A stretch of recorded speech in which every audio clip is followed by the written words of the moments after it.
porque ele ficava numa posição em que ele não conseguia respirar. E sempre era posta essa cruz num lugar de destaque, para que os peregrinos, viajantes e o máximo de pessoas possíveis vissem aquilo e servissem de exemplo. Os romanos, eles utilizavam este método de crucificação para mostrar aos judeus que eles eram os dominadores. Quando havia algum problema dos zelotes quererem matar romanos, por exemplo, um romano valia 10 judeus crucificados. Isso para servir de exemplo para a população. A cruz para os romanos era como humilhação, e para os judeus era sentido de maldição. Nós vemos isso em Deuteronômio capítulo 21, versículo 23, que fala que maldito é aquele que é pendurado no madeiro. Percebemos que outros malfeitores foram crucificados ao lado de Jesus. Aqui nós vemos nessa história dois em específico que falaram. E nós vemos a profecia que foi escrita no livro do profeta Isaías, capítulo 53, versículo 12, que fala que entre os transgressores foi contado.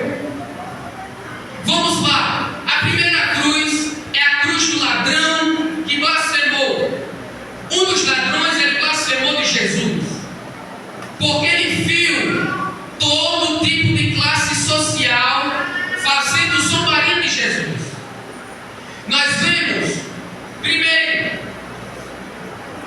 o povo, versículo 35. Depois vemos os soldados, versículo 36. E o versículo 38, que fala dos príncipes. 35 fala do povo, dos príncipes que eram os sacerdotes. E o 36 fala da autoridade civil, autoridade militar. Então o ladrão, ele vem daquele ambiente de zombaria, ele também entra no bolo do meio dos que escarneciam de Jesus. Ele estava na mesma situação, mas ele preferiu olhar para a zombaria de Jesus. Ele estava na mesma condição deplorável, na mesma condição humilhante, na mesma condição de maldito. Ele estava no mesmo barco que Jesus, por assim dizer, mas ele preferiu olhar para o escárnio de toda a população. E o pior de tudo, ele merecia ser crucificado, mas preferiu olhar a zombaria de Jesus.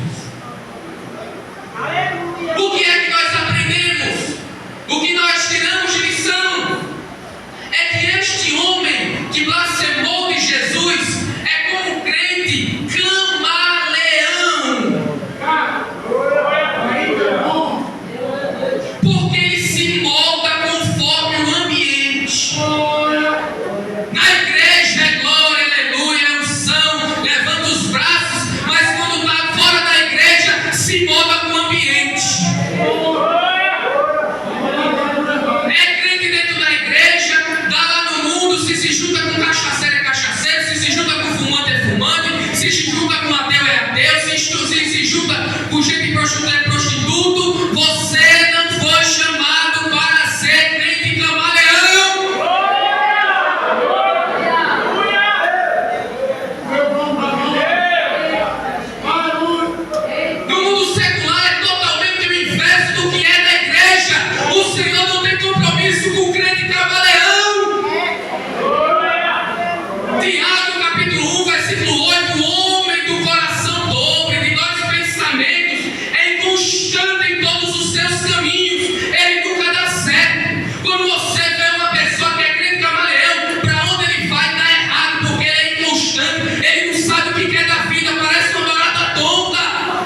que todo aquele que blasfemar contra Deus certamente morrerá.